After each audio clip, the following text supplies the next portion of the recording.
All right, we are back. Casino Guitars. I'm Jonathan. Another lesson video. Sorry we skipped last week. We had a lot of stuff going on with our Eddie 9-volt live stream and all that kind of stuff. Be on the lookout for live videos from the actual jam that night. So those are coming soon. The stuff I've seen so far looks really good. So that should be a lot of fun.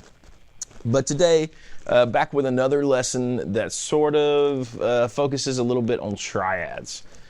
Before we get started on that, I'm again plugged into the Tone Master Pro. This is I think I'm using the slow burning preset, which is number 18. So obviously a little nod to John Mayer. And this is a 1954 custom shop Telecaster that we just got in. Also did a pretty cool unboxing videos with a huge batch of custom shops that we just got.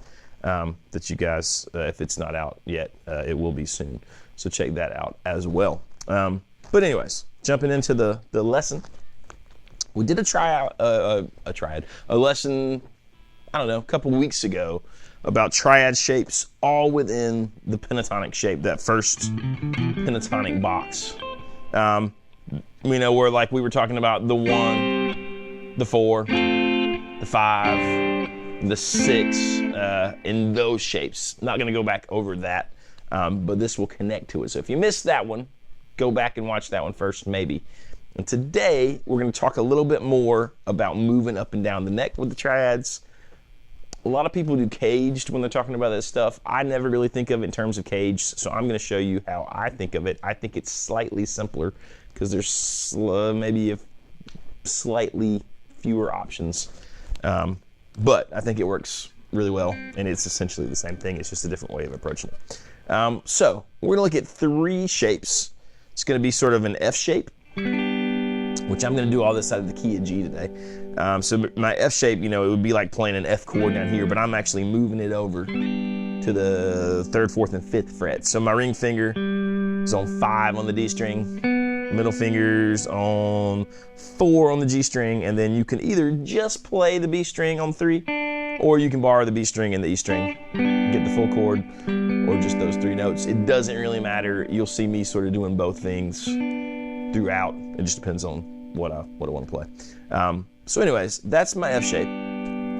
If I take that same F shape, or that same chord rather, so this is a G triad. This is G, B, and D. And then another G if you get that high E string. If I take that and I just slide my hand up 1, 2, 3, 4 frets.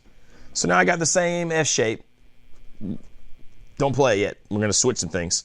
And I'm gonna take my middle finger and I'm gonna come down to the B string. So now my middle finger is on the 8 on the B string. My ring finger is on the 9 on the D string. And then this finger can either bar on the 7th fret, or I can just play the G string. But either way, the G string is the one that's really important. Now we're getting B, D, G. It's still a G chord. I'm gonna call this my D shape because at the bottom, that's a D. If you only did these 3, it looks less like a D, and you start to actually realize that a C shape and a D shape are the same. That's another video, but I'm gonna call this the D shape. So in this case, it's in G. It is, again, 9, 7, 8, and if you wanted to add the 7 on the high E, you could. Also a G. So last one, my A shape. So far, by the way, F shape, D shape. The last one's gonna be an A shape. So just like if we were playing an A up here, I'm gonna take this, I'm just gonna leave my first finger kind of barred, and I'm gonna slide up to the 12th fret, and I'm gonna have 12, 12, 12 on the D, G, and then the B string. So now, by the way, if you're keeping track and you're thinking about these being inversions, also probably another video, but that is, in this case, D, G, B. And then you need to either hold G down here if you want to make it all 4 strings, or you have to do those 3 and then do the 10th fret, which would be a D. Either way, that makes it, you know, just more of a G chord. So again, G, G, G. Now, here's the thing. That's sort of interesting. And what some of you guys said in the comments in that first triad video was that there's so many triad videos out there, but they don't give you much in the way of like how to actually use it when you're playing. So I want to make sure that we're doing that. Now before, we were staying in the same place the whole time. And I want you to be able to move up and down the neck, but you don't want to always slide up and down the neck. So I'm gonna show you with those three shapes what I call clusters of 1, 4, and 5. So if we're talking about any key, the 1, 4, and the 5 are the major chords. In G, it happens to be G, C, and D. So G would be the 1 chord, C is our 4 chord, D is our 5 chord. If I put my G here in this F shape, that means my 1 chord is the F shape, which in this case is the actual G. Then my 4 chord is going to be that A shape right beside it. So the G is again 5, 4, 3 from the D string to the B string. My C chord, my 4 chord in this case, is going to be that A shape on the 5th fret. So it's going to be 5, 5, 5. And then my 5 chord is going to be 1 fret back towards the headstock, 1 fret lower, the D shape. So in this case, it's going to be 4, 2, 3. So I've got 1, 4, 5, G, C, D. Now what's great about that is anywhere I move it, whatever I make my 1 chord, that relationship stays the same. It doesn't matter where I'm starting from. It doesn't matter if it's A flat, if it's G, if it's F sharp or G flat or whatever you're gonna call it, if it's a D. That relationship, that movement, from here to here to here is always gonna be 1, 4, 5. Now, once I land on my 5, and this is how I think you should practice it. Once I land on my 5, which is a D in this case, I can take this shape, which happens to be a D shape as well on this one, move it up to where that G was in that shape, which is, in this case, 9, 7, 8. And now my other 2 chords are still going to be one of those shapes. So in this case, if the 1 chord is the D shape, the 4 chord is 1 fret higher as the F shape. There's my 4, my C, G, C.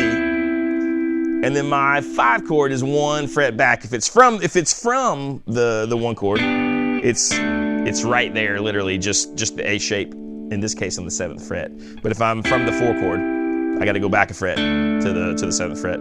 So again, there's my 1, 4, 5. So this cluster, 1, 4, 5. Slide up to my G again, 1, 4, 5. And then my last one, I'm just going to take that same thing. I'm going to take the shape that my D ended up on. Now I'm going to make my 1 chord this shape. So I got to come all the way to 12. 1. All I got to do is put my fingers down in that, what I called the D shape.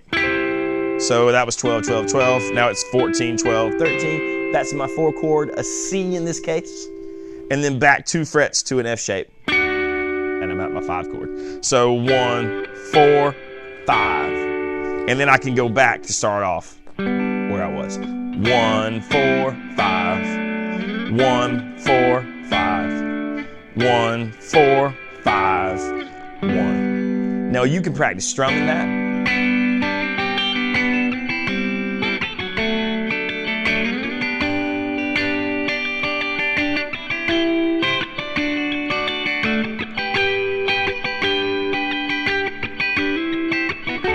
I think it's more probably sensible to practice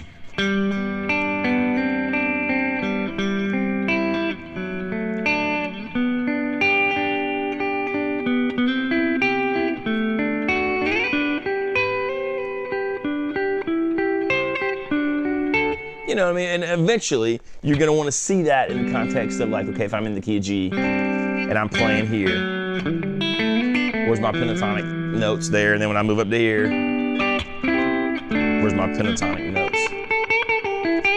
Up to here.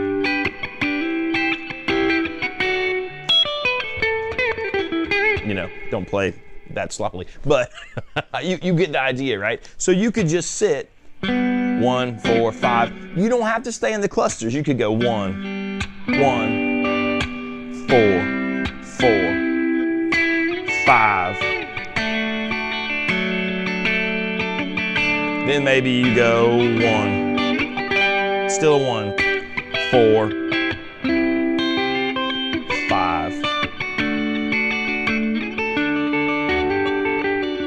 However you want to get around, it's super useful if someone is playing G, C, and D, and you want to play along, but you don't want to capo, and you just want to be able to play other cool shapes that fit. Maybe throw a lick in, and then not have to jump back up to here to this shape, or the only shape you know. If you know that there's a G right here, and then the next chord is C, oh, I'm in this second cluster.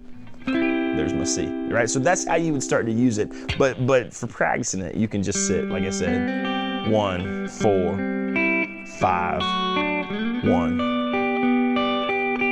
4, 5, 1, 4, 5. Just get as comfortable with that as you are with 1, 4, 5, or 1, 4, 5.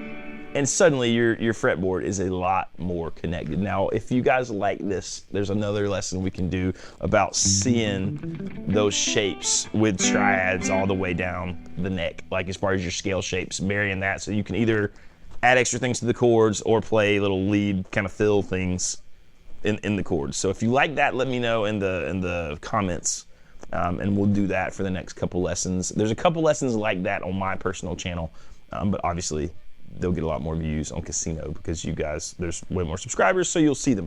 But if you want those in the meantime, go check out the Jonathan Robinson channel, and there's the next couple set of lessons for this kind of thing on there. So if you can't wait, you can check them out there. If you're getting a hold of this and you want to see that on the Casino channel, just let me know and I will do it. But yeah, let me know what you guys think of this in the comments. I'm sure that you guys have little exercises and things you do with triads as well. Share those in the comments, help each other out. And yeah, and I think that's about it. I appreciate you hanging out with me. I appreciate you listening. More lesson stuff coming. We're gonna make this a regular thing. I think we've pretty much done it for the last 4 or 5 weeks, with 1 week being the exception. So we'll keep it going. Don't forget to hit like. Don't forget to hit subscribe. Click the bell.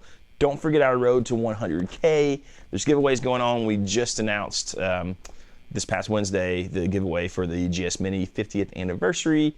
We'll announce the next giveaway next Wednesday. Every Wednesday morning, 10 a.m. Eastern Standard Time, we have our live stream, Sean and I, and obviously all the other videos with Baxter and myself and whoever else. So yeah, make sure you don't miss all that stuff. We appreciate you guys. We'll see you soon. Goodbye.